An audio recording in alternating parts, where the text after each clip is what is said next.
الشمر كفوني أنا سبراتي ودو بيجي خسف بيجي لا تاني سنيف تاتو جوسن كبر تنجرا نموني قرتي سبرا سبسكرايب وتن ما تنتين سبسكرايب ولا ما يتعدا بكتب ولا خلاص تقرا فيديو قرتين قديسو دايركت سمبرجا تشورا تكفرتي سيرا هارا موتومان تربي خان خيسا باسي والقبته نموني باين قرت وانا خون قرتي يادو سموت تجرا أكسم مو سيرا هارا خنا ماني مري بكبوتا هنجمتي مرتي اتين كانينه تشورا غانا تشجرا ينولي مرتي رنجينه غارو نموني باين وانا خوني يادو تجرا kan biyya keessaa fi biyya alaa yaadutti jiraachudha.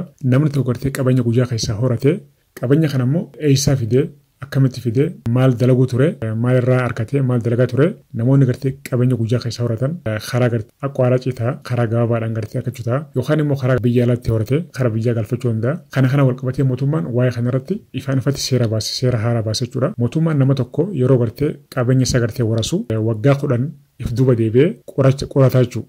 Akan gartee gaafadhe hubadhe jechuudha. Fakkeenyaaf namni tokko gartee waggaa 10 dura maal dalagaa eessarra ture maal irra ture akaawuntii isaarra eenyujiin gartee waliif maallaqa dabarsanii bilbila gartee immoo eenyujiin dawwalaa jira kana jechuudha wanni gartee mootummaan qoratu namni gartee mootummaan kana qoratu illee ta'e nama gartee shakkame jechuudha.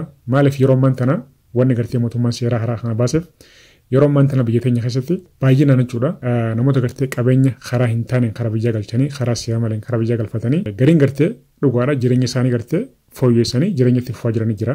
Gariin immoo kanaan gartee karaa biraatiin gartee qabeenya gartee karaa biyyaa galchanii uummata walitti buusuu karaa gartee yaa'idhaatiin karaa garaagaraatiin gartee qabeenya karaa biyya alarraa galchanii biyya irratti gartee dhiibbaa fidan hedduu jira. Hawaasa nagaa wajjin walitti buusuudhaatiin waan garagaraa jira jechuudha. Kana gartee mootummaan tokkoffaratti uummata kanaaf baasee jechuudha. Seerri kun gartee yeroo bahu diiyaaspooraa gartee maallaqa karaa gartee gabaa gurraachaatiin galchuu qofa osoo hin laallanne yookaan immoo namoota gartee biyya keessa taa'ee gartee gabaa gurraachaatiin maallaqa ergamuuf qofa osoo hin laallanne warreen gartee kaabinee gartee mootummaa keessa jiran kan gartee fakkeenyaaf damoosni isaanii gartee mindaan isaanii birrii 10,000 5,000 yoo baay'ate gartee 15,000 20,000 isaan immoo makiinaa isaan oofan makiinaa V8 yookaan immoo viillaan isaan qaban gartee viillaa bakka garaagaraatii viillaa qaban jechuudha. Seerri gartee kan bahe namoota kana hundaaf jechuudha. Lammiilee biyyattiidha kan gartee karaa gartee gabaabaadhaan karaa gartee hin beekamneen bulanii ganama gartee hirriba rafeetuma gartee qabeenya horate jechuudha. Warreen kanaaf dhukkuba sammuu ta'a malee warreen gartee laffa'anii gartee jireenya isaanii gartee jijjiirachuudhaaf halkanii guyyaa gartee xaaraniif utaalaniif fiiganiif wanni gartee yaaddoo ta'u hin qabu jechuudha. Akkuma beekamu yeroo ammaan tanaaf fakkeenyaaf yoo gartee karaa garagaraa naannoo gartee biyya teenya keessa yoo fudhanne karaa garagaraatiin maallaqan gartee gurguddaa jechuudha. Karaa biyya teenya ergamaa jechuudha. Maallaqni kun gartee immoo karaa seera maleetiin biyyattiirra dhiibbaa fidaa jira. Hawaasa gartee wajjin jiraatu waliin buusaa jira. Mootummaan gartee kana gartee koontirool godhuudhaaf seera haaraa kana baasee gartee mirkaneessuudhaaf karaa mana mariitti dhiyeessuudhaaf deemaa jechuudha. Inni lammaffaadhaa immoo kaabinee fakkeenyaaf warreen gartee mindaan isaanii xiqqaadha viillaa gartee bakka garagaraatti qaban hedduu jira. Mootummaan gartee seerri gartee yeroo bahu yookaan immoo diiyaaspooraa gartee maallaqa gabaa gurraachaatiin galfatu qofa ilaallatu lammiilee biyyattiidha hunda gartee qaama mootummaatis ta'e qaama gartee bilisiginaatis yoo taate qaama gartee kamoo taate seerri suma laalataa jechuudha. Nama tokko shakkamee qabeenya isaa gartee haa qoratamuunnan baagaraawundiin kan kee silkiin kan kee bilbilli gartee kan itti wajjin haasoftu akaawuntiin kan kee kan gartee tiraansfara gartee ati eenyu wajjin gartee gootu kun hundi gartee qoratamee ilaalamee akkasitti sirraa fuudhamaa fuudhamillee jechuudha. Yoo lakkiyaatti immoo ani gartee kana keessa hin jirutti immoo ragaa dhiyeessitee akkasitti ilaalamaa jechuudha. Seerri kun waan gartee dilas mara gartee dhiibbaa yookaan immoo sodaa fidu nama keessatti uumu hin qabu jechuudha.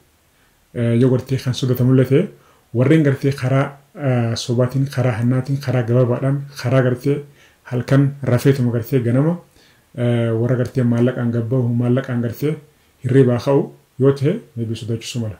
Warreen kaan ammoo warreen gartee fiigee gartee jiraatee jireenya isaa jijjiiruudhaaf utaalu waan sodaatti uumu hin qabu fakkaatan. Nageenya biyyaatiif is very important. Keessattuu gartee yoo gartee halaaluu ta'e biyyoota gartee Awurooppaa biyyoota gartee guguddatan yoo ilaalle akaawuntii keetira gartee maallaqni tokko daayireektii gartee kamatti yoo kadhu seenu ta'e manni baankiidhaa si'aamee maallaqa kana eessa seente eessas fidee maaliif si qorataa jechuudha. Kun gartee maaliif nageenya biyyattiidhaa maal akka daleedu si gaafachuun meebii gartee waan rakkina qabanatti fakkaatuun akkaan hubadhatu jechuudha. Kanaaf akkasii jechisina isin jaa.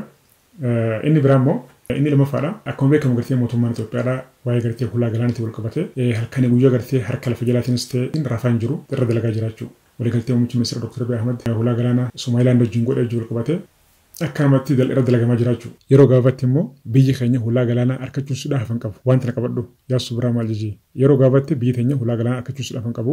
Pirezidaantiin Somalilaandii Musee Baahiin dheengaddachuudha. Miidiyaa biyyattiitiif akka gartee ibsa kanatti nuti hulaa galaanaa mootummaa Itoophiyaatiif qopheessine kiiloomeetira 20 qopheessine mootummaa Itoophiyaa eegaa jirra jee ibsa baasee jiraachuudha. Maaliif irra dalagamaa jira xumuramee jiraachuu hin jiru.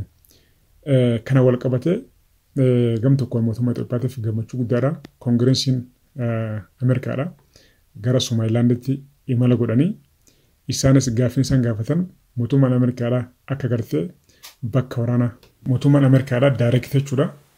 Mootummaa Somalilaand dhufee kan gaafate Ameerikaan gartee bakka waraanaa bahara gubbarra akka barbaaddu akka feetu gaafate jechuudha.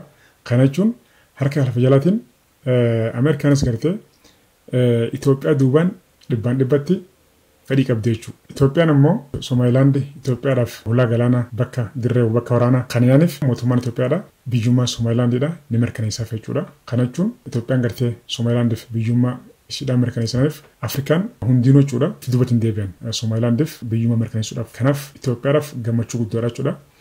Inni biraa immoo pirezidaantiin Raashiyaadha Vilaadimiir Puutiin Kooriyaa seenanii jira jechuudha.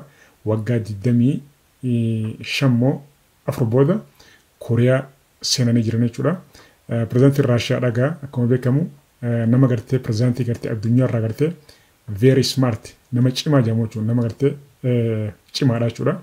Itti aansee pirezidaantii Kooriyaati. Kaan immoo Erdogaani. Muummichi ministeera Dr. Abiy Ahmed isaan kana hunda caala malee isaan gadi hin ta'u. Waanuma yeroo gooteef malee. Yeroo ammaan tana jechuudha. Pirezidaantiin Raashiyaadha Vilaadimiir Puutiin Kooriyaa jira. Pirezidaantiin kuni Kooriyaa gartee waggaa 24 booda Kooriyaa dhaqee ziyaaree akkasuma gartee Veetinaamis ni ziyaara. Ziyaaraan isaa tun immoo warra dhiyaatti dhukkuba sammuu taatee jirtu hedduu gartee yaachiftee jirtu jechuudha. Keessattuu Ameerikaadhaa fi akkasuma gartee jala Ameerikaadhaa warreen gartee akka Awurooppaatii fi kanneen hedduu yaaddoo sammuu taatee jirtu jechuudha. Pirezidaantiin Raashiyaatii fi pirezidaantiin Kooriyaadha. Hariiroo isaanii gartee daran cimsachuu irratti akkuma beekamu gaa Ameerikaan harka lafa jalaatiin Yukureen dahoo godhattee kan gama Yukureeniin gartee immoo gama garaagaraatiin Raashiyaa laaffisuudhaaf Raashiyaa gartee dadhabsiisuudhaaf halkanii guyyaa rafan jirtu jechuudha. Kanaan wal qabatee Raashiyaanis gama Kuubaatti yeroo dabre doonii gurguddoo markaba gurguddaa jechuudha kan waraanaatii fi akkasuma gartee kan Nukureelaa 4 gama Kuubaatti argitee turte jechuudha. Wanni kuni Ameerikaadhaatti dhukkuba sammuu ta'ee jira. Maaliif Kuubaa fi Ameerikaan xilaata gartee diina gartee yeroo dheeraate jechuudha waggaa 60 olii diinummaa walii qaban jechuudha. Raashiyaanis gartee gama Kuubaatiin eega gartee Ameerikaanis na jalaa fuudhee anis gama diina isiitiin hariiroo ijaarrachuun qabaate Kuubaadhaaf Nukureela jechuudha. Nukureela kannitee fi wanni jedhamus ni jira. Akkasuma gartee ammaan tana kan irratti dabalata Kooriyaa fi Ameerikaan immoo harkaa waliin fudhanii dhageettii waliin fudhanii akkuma beekamu gaa namichi pirezidaantiin Kooriyaadha nama gartee ibiddaan taphatu jechuudha. Ibiddaan taphatu ijoollee ibiddaan taphatu jechuudha. Arraan tana immoo pirezidaantiin Raashiyaadha Puutiin Kooriyaa jira. Addunyaan yeroo ammaan tana haala gartee addaa keessa jirtu jechuudha. Raashiyaa, Chaayinaa kunniin wajjin jiranii gam tokko goranii jiranii Ameerikaa fi Awurooppaanis gam tokko goranii jiranii haala yaaddoo keessa jiraachuu. Haala ammaan tana kuni hundaafuu rabbii yoo umrii nuuf kenne waan baay'ee agarra galata mulfaadha yaasuu birraa hordofuun dagatinaadha. Thank you guys. Video like share godha. Assalamu alaikum.